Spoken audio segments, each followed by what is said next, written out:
Dalam perkara ini Nabi SAW nak tekankan berkaitan dengan amalan, berkaitan dengan pekerjaan. Maka dalam bab pekerjaan ini, tuan-tuan yang dirahmati Allah, terkadang ada orang dia buat pekerjaan dan amalan ini sebab takut. Sebab takut neraka. Sebab takut dosa. Boleh tak? Boleh juga. Ada orang dia buat sebab apa? Sebab nak syurga. Ya. Sebab nak syurga. Maka dia buat amalan. Ada orang dia buat sebab apa? Sebab bersyukur. Ya, sebab bersyukur. Jadi tuan-tuan yang dirahmati Allah, dalam bab kita mengerjakan amalan ini, Al-Imam Al-Ghazali rahimahullahu ta'ala, dia kategorikan kepada 3.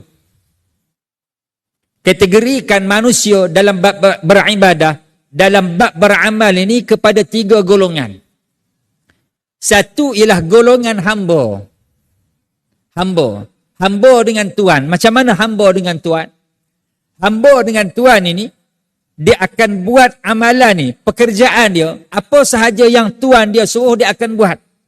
Adakah dia mengharapkan naik gaji? Gaji tak ada. Bonus lagi tak ada, tuan-tuan. Gaji tak ada, bonus lagi tak ada. Allowance pun tak ada. Hanya sekadar mungkin makan dan minum, pakaian, tempat tinggal, hanya sekadar itu. Maka hamba ni, dia buat pekerjaan, kerja yang Tuhan dia suruh sebab apa? Sebab dia adalah hamba dan dia ada Tuhan. Maka dia buat pekerjaan tadi. Maka kita ni dengan Allah Subhanahu Wa Taala, dalam bab kita patuh kepada perintah Allah, ada orang yang begitu. Peringkat yang kedua ialah ibadah orang yang berniaga. Ibadah orang yang berniaga. Macam orang berniaga. Macam mana orang berniaga? Orang berniaga ni dia nak apa? Dia nak untung dan dia tak mau rugi. Untung nak, rugi tak mau. Ada orang berniaga, dia nak rugi, untung tak mau. Tak payah niaga lah tuan-tuan kalau macam tu. Kan? Orang berniaga ni memang falsafah dalam perniagaan, untung nak, rugi tak mau. Maka begitulah juga dalam bab ibadah. Ibadah ni ada orang macam tu. Dia tak mau neraka, dia nak syurga. Salahkah beramalan macam ni? Tak salah. Itu di sudut tahap kita beribadah pada Allah. Peringkat yang paling tinggi sekali ialah ibadah orang yang bersyukur. Orang yang bersyukur ni macam mana tuan-tuan yang dirahmati Allah? Nak tunjukkan simbol manifestasi daripada kesyukuran terhadap segala pemberian Allah. Sama ada pemberian tersebut pemberian yang dia minta ataupun pemberian yang dia tidak minta. Kita ni ada pemberian yang kita minta. Ada tak yang kita minta yang Allah Ta'ala bagi? Ada. Kita minta Allah Ta'ala bagi. Maka kita balas dengan syukur. Tapi di sana ada pemberian yang kita tidak minta. Kita juga dituntut untuk bersyukur dengan pemberian tersebut. Apa pemberian yang Allah Ta'ala yang kita tidak minta? Banyak tuan-tuan. Yang kita tidak minta tetapi sangat penting untuk kehidupan kita. Allah Ta'ala tetap bagi. Contoh paling mudah, oksigen. Kan, oksigen. Ada tuan-tuan minta oksigen pagi tadi. Doa lepas sembahyang subuh, ya Allah, kurniakanlah aku oksigen hari ni, ya Allah. Ada orang minta? Tak ada orang minta kan? Ya Allah, berilah aku hari ni aku boleh buang air besar. Boleh buang air kecil. Kalau orang sihat walafiat macam kita ni tak rasa pun nak minta.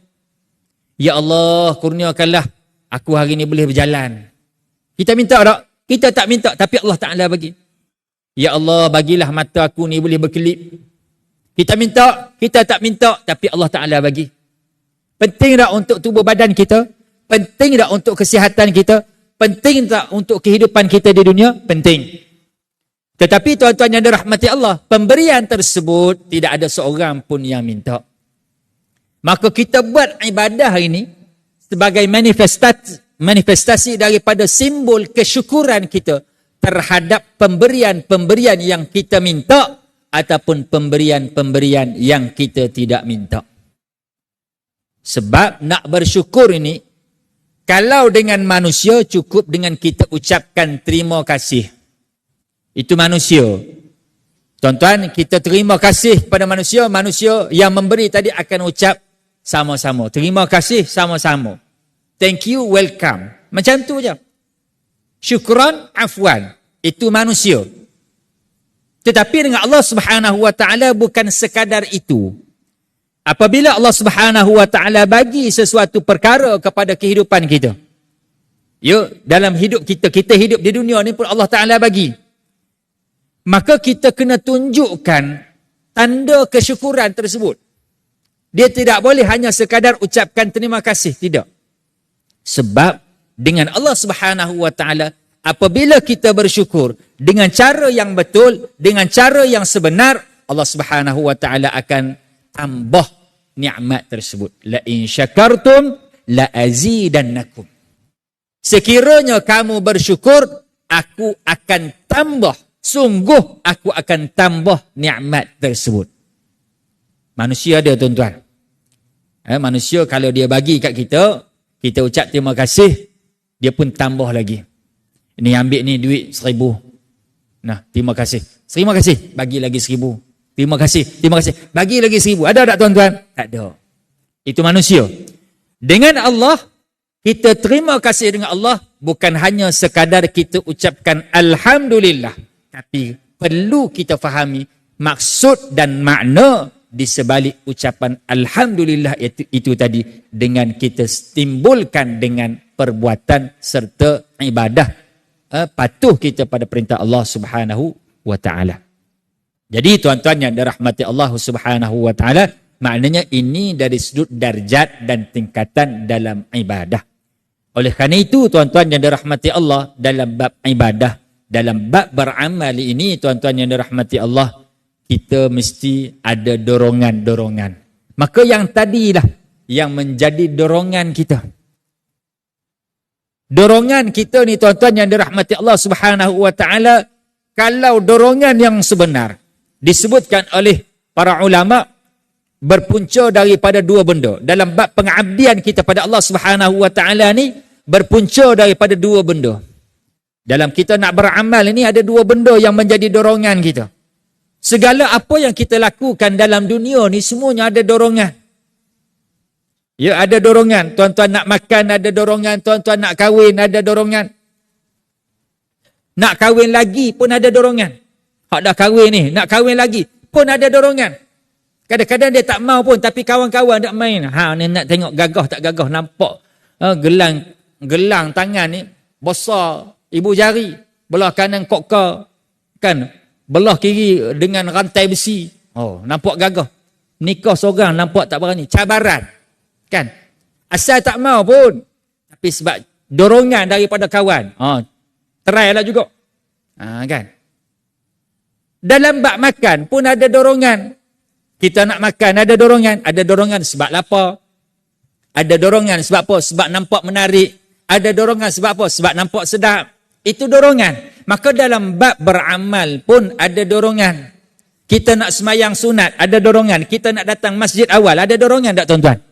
Ada orang dorongan sebab nak datang masjid awal sebab apa? Sebab nak duduk dalam. Hak sejuk ni. Ruang sejuk, duduk dalam ni sejuk. Kalau duduk luar panas. Kan? Ada dorongan yang datang masjid awal sebab apa? Sebab dapat rehat dulu. Datang masjid awal, boleh rehat dulu. Ada dorongan, macam-macam dorongan, tuan-tuan. Dorongan boleh melepak dengan kawan dulu, datang masjid awal. Dia datang dah awal, tapi duduk melepak di kedai, kan? Makan dulu. Itu dorongan lah semua tu. Bukan nak kata salah, tidak. Cuma nak sebut dorongan. Masing-masing ada dorongan. Yang dorongan nak dapatkan ganjaran lebih, dia akan masuk dalam masjid, duduk tempat soft tamu, kan? Duduk yang paling dekat, baca Quran, beribadah. Itu orang yang nak dorongan. Dorongan dia untuk pahala. Contohlah, kan? Ada dorongan kalau nak makan, dia akan datang awal juga, tapi dia akan cari kedai makan dulu. Maknanya perbuatan kita ni, tuan-tuan, akan berbeza berdasarkan dorongan. Maka dorongan kita dalam bab beribadah ni, dia ada dua, kata ulama. Yang pertama ialah mahabbatullah. Rasa cinta kita pada Allah Subhanahu wa taala. Orang yang rasa cinta pada Allah Subhanahu wa taala, rasa nak berjumpa dengan Allah, yang nak ada kedudukan dengan Allah Subhanahu wa taala, maka dia akan buat amalan sesuai dengan apa yang Allah Subhanahu wa taala nak. Orang yang bercinta ni macam mana? Orang yang bercinta ni dia akan buat apa sahaja yang kekasih dia nak. Kekasih dia larang itu dia akan tak buat. Kekasih dia suruh ni dia akan buat. Kalau kita ni cinta pada Allah, kita akan buat apa yang Allah Subhanahu wa taala suruh dan kita akan tinggal apa yang Allah Subhanahu wa taala larang. Waktu bercinta dulu tuan-tuan, ingat tak apa yang kekasih kita, girlfriend kita suka dan apa yang dia tak suka. Kalau boleh kita nak sama je dengan dia. Yang hari ni awak, you pakai baju warna apa? You pakai baju warna, I pakai baju warna biru. I pun nak pakailah baju warna biru. Sebab apa? Sebab nak sama tadi. Nak bagi kata kita ni sama sehati sejiwa dengan dia. Kan? You suka makan apa? I suka makan nasi goreng. I pun nak suka. Sebenarnya I tak suka pun, tapi nak bagi suka juga. You tak suka apa? I tak suka makan western contoh. I pun sebenarnya I suka western, tapi sebab you tak suka, I pun tak suka lah. Maknanya apa tuan-tuan? Maknanya dia akan bagi sama. Begitulah kita dengan Allah. Bila kita ada mahabbatullah, maka tuan-tuan yang dirahmati Allah, perbuatan kita akan selari dengan apa yang Allah Subhanahu wa taala nak, dan kita akan tinggal apa yang Allah Subhanahu wa taala tak mau. Sebab tu tuan-tuan yang dirahmati Allah Subhanahu wa taala, perasaan mahabbatullah ni dia kena tanam, dia kena usaha. Sebab bukan senang tuan-tuan kita nak mahabbatullah. Nak sayang dan cinta pada Allah Ta'ala ni, nak cinta ni tuan-tuan, nak timbul perasaan cinta ni bukan sesuatu perkara yang mudah. Sebab cinta ni dia boleh bermula daripada pelbagai cara. Pelbagai benda, pelbagai sumber yang boleh timbulkan perasaan cinta. Trigger perasaan cinta ni ada macam-macam. Kita cinta pada Nabi. Sebab apa tuan-tuan nak boleh cinta? Ada orang cinta sebab fizikal. Ada orang cinta sebab pengorbanan. Sebab pemberian. Ada orang dia cinta kepada orang ni tuan-tuan. Sebab apa? Sebab orang tu rajin nak bagi hadiah kat dia. Pergi mana-mana balik, bagi hadiah. Balik, sayang. Lama-lama sayang. Kan? Kita dengan kawan-kawan. Rajin tak bagi kat dia. Bagi hadiah, bagi buah tangan. Dia sayang tak kat kita? Sayang sebab apa? Sebab kita tak rajin bagi kat dia. Kata Nabi, tahadu tahabu. Bagilah hadiah. Nescaya kamu akan berkasih sayang. Kat jiran kita, kat kawan kita. Kat bos tu kerap dah. Tapi bos tu bagi sebab apa? Sebab kadang-kadang sebab lain. Kan? Sebab nak mengampu pun ada. Rajin tak bagi kat bos. Kan? Bos tak bagi apa pun kat dia. Tapi macam itulah. Maknanya apa dia? Tujuannya untuk dapat kasih sayang tadi. Ada yang kita cinta ni sebab apa? Sebab pengorbanan dia. Isteri kita. Dia bagi dah hadiah kat kita? Tak bagi pun. Tapi sebab pengorbanan dia. Dia korban masa, korban kesihatan dia, korban keselesaan hidup dia. Ya? Dia korban. Kadang-kadang yang tidur paling lewat dia, yang bangun paling awal dia. Tujuannya apa dah? Sebab nak servis. Sebab nak jaga kebajikan rumah tangga tu. Jadi tuan-tuan yang dirahmati Allah Subhanahu wa taala, sebab itulah yang timbul perasaan cinta. Maka kita dengan Allah, kita perlu lihat jalan mana yang kita nak masuk rasa cinta tadi. Allah Ta'ala bagi tak? Allah Ta'ala bagi. Allah Ta'ala dah bagi segala-galanya kepada kita. Patut ataupun tidak kita timbul ataupun kita sayang pada Allah.